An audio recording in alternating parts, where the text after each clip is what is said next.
Hi everyone, here I will show you one of our toupee. The base type is Australia. It is Swissless with a round PU.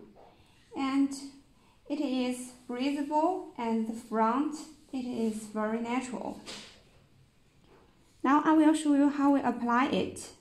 So before we apply it, we will shave the excessive hair at the area and then we use alcohol to clean up the skin. And for the toupee, we will cut off the spirals in the front. And after do that, we need to make sure that the size can meet the area exactly. And this part, we will use tape or glue.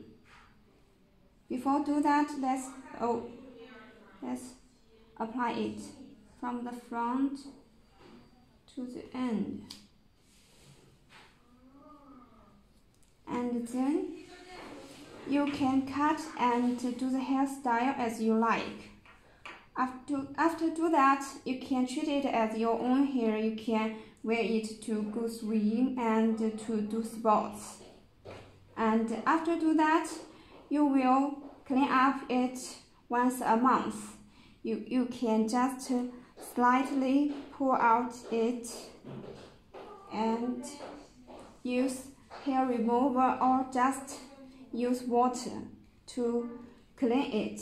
And after cleaning your skin, you can reapply it as I showed you before.